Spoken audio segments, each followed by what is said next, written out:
Hola, bienvenidos a nuestra intervención en crisis, una cápsula donde el principal tema será los primeros auxilios psicológicos. Nos presentamos. Nuestro equipo de enlace adultos está conformado por psicóloga Alejandra González, quien les habla, terapeuta ocupacional Constanza Carreño, psicóloga María Elena Cortés, psicóloga Valeria Ferrada. Todas nosotras componemos la unidad de salud mental y, como ya les dije, solamente en el área de adultos.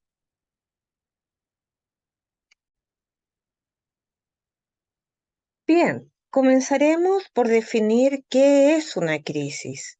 Como ya sabemos, todas las personas que llegan pidiendo primeros auxilios psicológicos o que llegan en crisis, ya sea por intentos suicidas, ya sea por consumo de sustancias, en fin, lo que vemos que ingresa a la unidad de urgencia adultos.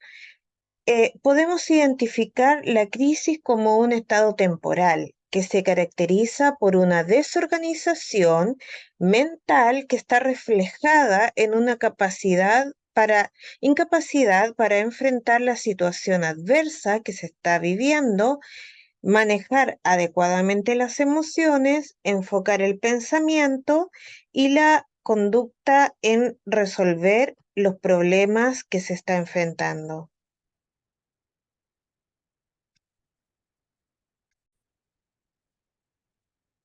Es importante destacar que a lo largo de la vida se producen diferentes tipos de crisis que interrumpen de forma brusca el curso normal de nuestra propia historia. Entonces, vamos a definir los dos tipos de crisis más habituales. Primero está la crisis del ciclo vital o normativa. Estas crisis son previsibles a la consecución de etapas del ciclo vital, es decir, crisis del nacimiento, crisis de la infancia, de la pubertad, adolescencia, primera juventud, adulto joven, adulto medio, adulto mayor. Estas crisis están contempladas dentro del ciclo vital. Ahora, el segundo tipo de crisis y el que es un poco más difícil manejar es una crisis por golpe inesperado o no normativas. Estas son circunstanciales o accidentales. Por ejemplo, separación, pérdidas, ya sea laborales, materiales, etcétera, muertes de seres significativos, enfermedades, traumas, traumas como por ejemplo violación, asalto, violencia generalizada, catástrofes naturales, accidentes u otros.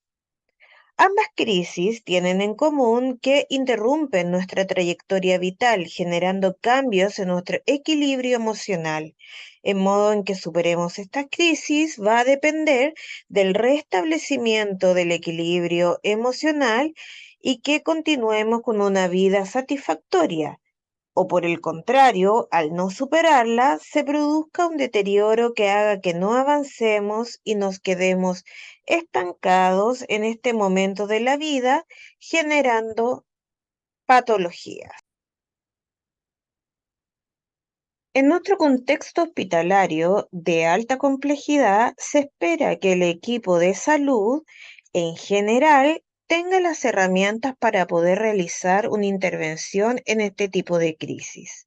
Ahora, el concepto de crisis no solamente contiene el potencial patológico, sino que también es una oportunidad de crecimiento y de desarrollo, de manera que a la vez que la crisis representa un riesgo, también puede representar una oportunidad, como lo dice Eric Erickson.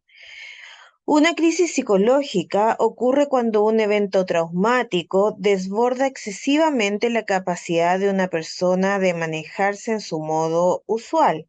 Este evento, del cual se hace mención, produce una disrupción en el curso normal de nuestra vida y provoca una reacción de estrés percibida con una intensidad excepcional. No es posible resistirse ni escapar. El sistema de defensa humano se siente sobrepasado, se empieza a desorganizar y los recursos habituales de afrontamiento empiezan a resultar insuficientes. Hay crisis en que las personas despliegan estos recursos y las afrontan, pero hay otro tipo de crisis que van a requerir el apoyo del mundo exterior.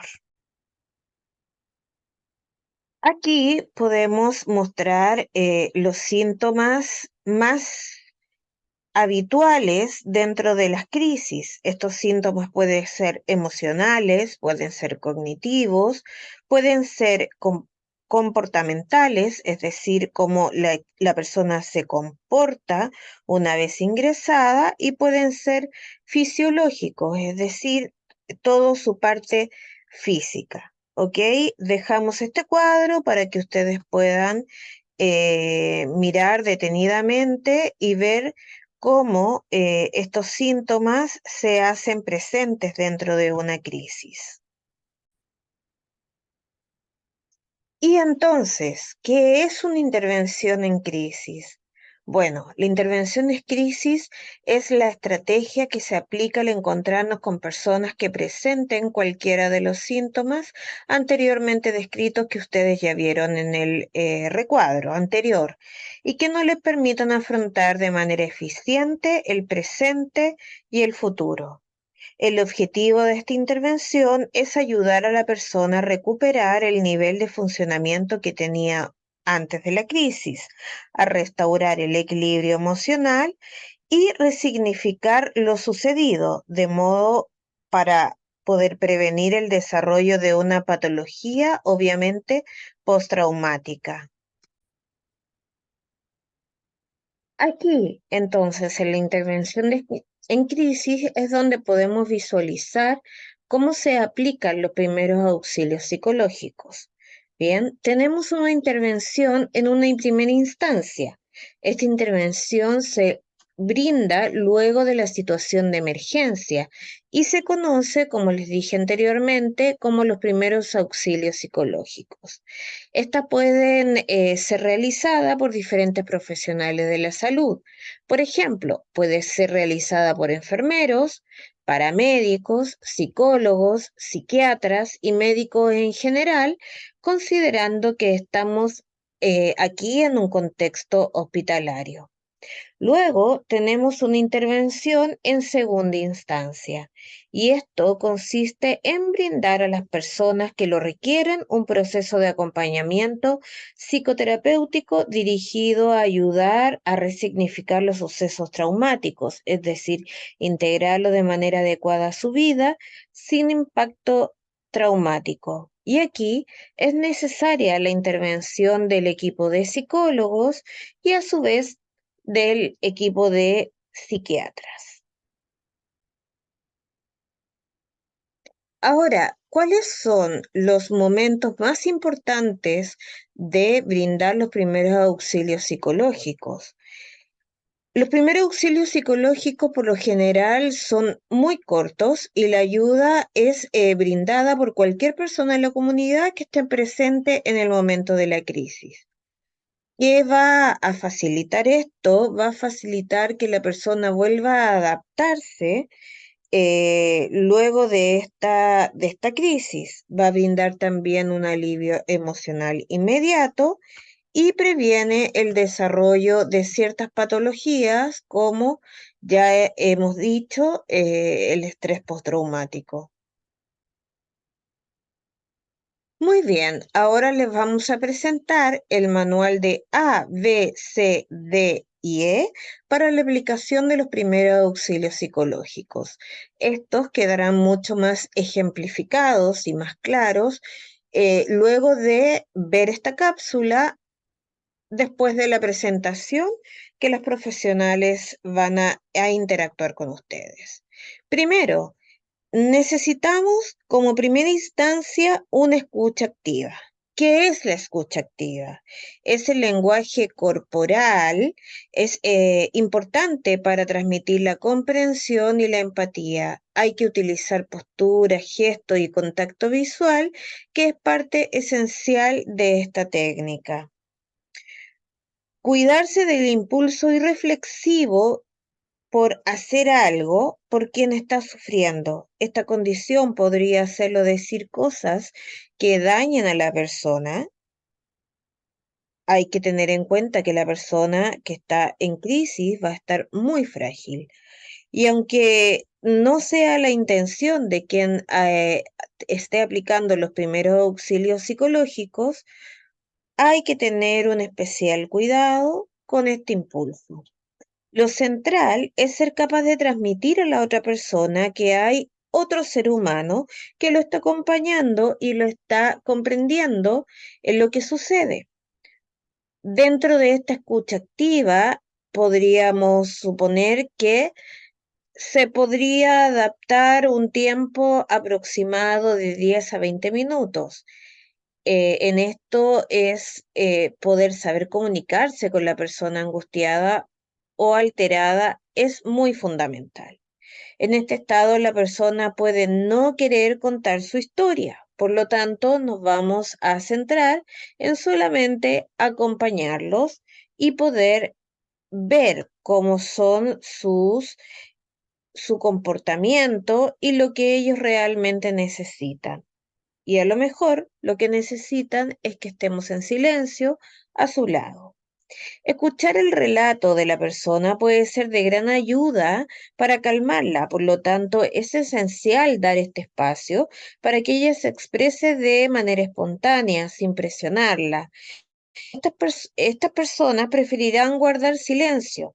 En este caso es necesario permanecer a su lado y también guardar silencio, lo cual puede ser, como les había dicho anteriormente, de gran. Es fundamental saber que hay dos instancias que son muy importantes. La primera es saber qué hacer o qué decir y la segunda es lo que jamás se puede decir en una persona que está sufriendo una crisis para aplicar los primeros auxilios psicológicos. Nos vamos a centrar en qué hacer o qué decir. Entonces, vamos a tratar de hacer entender a la persona o al paciente lo que está escuchando. Y vamos a pedirle al paciente, parafraseándolo, que resuma este relato. Usted me relata que se siente triste y que tiene miedo. La persona asentirá con la cabeza. Hay que tener paciencia con el relato, sin preguntar por los detalles que las personas aún no han referido. Por lo tanto, tolere los espacios de silencio, la pena y el llanto. Si es señalado, pregunte por la situación de otras personas. Por ejemplo, me habló su hijo, ¿me puede decir si sabe cómo se encuentra? ¿Necesita información? Permanezca cerca de la persona, sentada a su lado y mirándolo al rostro. Utilice una postura de espejo, es decir, adaptándose a la postura del afectado, esperando comunicar empatía en esta misma sintonía afectiva. Por ejemplo, esto debe ser muy difícil para usted y poner todo lo que es en nuestra postura en una postura similar a la paciente que se le está o a la persona que se le está entrevistando. ¿Qué es lo que nunca se debe hacer? Es, por ejemplo, empezar a mirar el celular insistentemente mientras la persona está hablando, dar una solución, juzgar lo que el paciente hizo o no hizo, contar la historia o nuestra propia historia al paciente. Eso no sirve de nada. No tocar a la persona porque no podemos estar seguros si ello será bien recibido. No minimizar la situación ni tampoco dar falsas esperanzas. Ejemplo de esto, afortunadamente no fue para tanto, ahora tiene un angelito que la cuida. Jamás decir esto. Si la persona está muy angustiada, ayúdele a calmarse, ofrezca un vaso de agua en lo posible y avance al siguiente paso.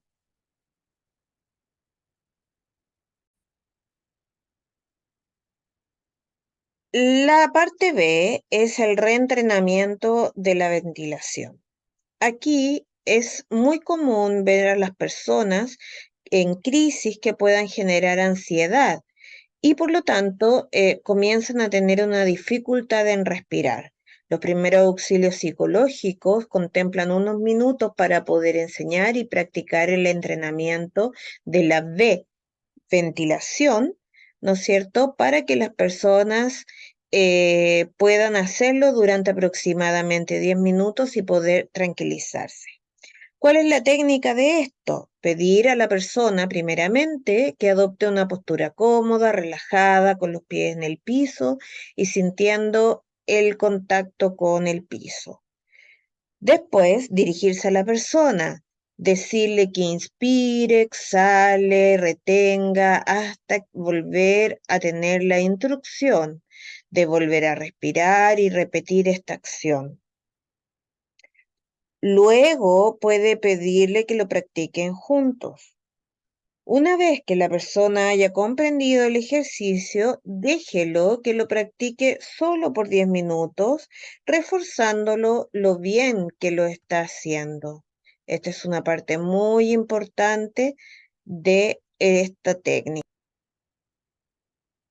Bien, la parte C se refiere a la categorización de las necesidades, poder ordenarlas estas en prioridades. Por ejemplo, la necesidad número uno, posterior al evento traumático, es esperable que las personas presenten las dificultades para resolver y enfrentar los problemas. En la categorización 2, el proceso de acompañamiento es de vital importancia, ya que permite a la persona ayudarla a jerarquizar las necesidades para luego solicitar apoyo a los otros equipos de emergencia. En la categorización 3, es importante considerar que esta es una intervención muy breve y el objetivo es ayudar a identificar las necesidades y jerarquizarlas. En la categorización número 4, es importante que la persona utilice sus propios recursos o los de las redes de apoyo, tanto personales como comunitarias, para poder enfrentar el momento que está viviendo. Por supuesto, en esta parte también hay que hacer mención de qué hacer y qué no hacer o qué no decir. Por ejemplo, en qué hacer es importante escuchar el relato o identificar las preocupaciones de la persona. Por ejemplo, preguntar qué necesita ahora o qué le preocupa ahora. Ayudar a las personas a priorizar sus necesidades, como se dijo anteriormente. ¿Qué no hacer? Decidir cuáles son las necesidades de la persona, sin prestar atención al relato del paciente, porque esto tiene en componente más de la persona que está ayudando del que va a ser ayudado. Y resolver las necesidades a medida que el afectado los va mencionando, sin jerarquizar la relevancia de estas necesidades. Como se dijo anteriormente, hay que priorizar. Ahora, dentro de los primeros auxilios psicológicos, pasamos a la letra D, que significa la derivación a redes de apoyo. Una vez que están identificadas las necesidades y priorizadas, como se vio en el ejercicio anterior, el paciente va a ser dado de alta y se va a derivar a la red que corresponda. Se va a contactar a la familia explicándole la necesidad de continuar el proceso terapéutico si es que esto corresponde. En cuanto a un paciente hospitalizado, los primeros auxilios psicológicos no han sido efectivos. Si no han sido efectivos, hay que solicitar apoyo en el equipo de salud mental a través de interconsulta, como se ha estado haciendo continuamente, e informar al paciente y a los familiares cuáles van a ser los pasos a seguir. Es decir, el paciente es un agente activo dentro de su propia recuperación.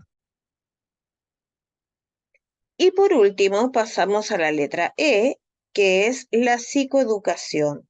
¿Qué significa esto? Es educar respecto a lo que es una crisis, cómo evoluciona esta y cómo promover la estrategia de respuestas positivas ante el estrés. ¿Ya? Tratar de normalizar las reacciones emocionales que tienen los pacientes, que aunque puedan resultar incómodas, serían esperables que se presenten durante una situación en crisis, con el objetivo de que el paciente no lo interprete como una señal de estar perdiendo la cabeza y que las estrategias terapéuticas adecuadas, por ejemplo, los primeros auxilios psicológicos, pueden tener una evolución muy positiva dentro de la intervención de estas personas que se encontrarán en esta crisis.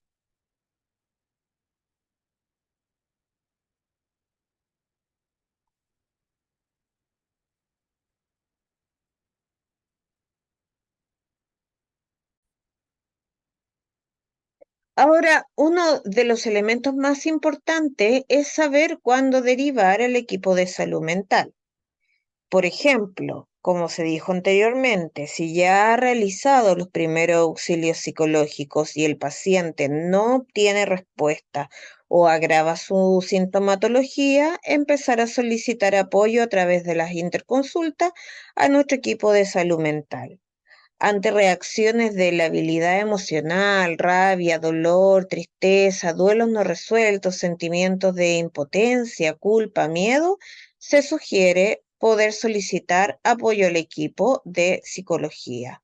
Frente al insomnio, por ejemplo, taquicardia, excitación, agitación, flashback del el evento estresante, ideas suicidas activas, descontrol y pensamientos recurrentes o intrusivos del evento traumático, se sugiere poder realizar una interconsulta al equipo de psiquiatría de la unidad de salud mental.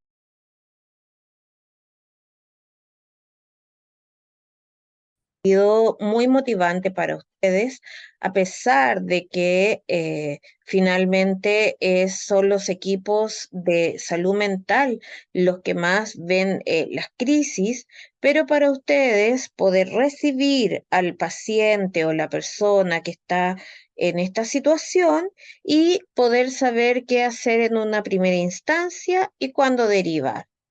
Les damos la más cordial de las bienvenidas a este proceso de aprendizaje y que estén muy bien. Hasta luego.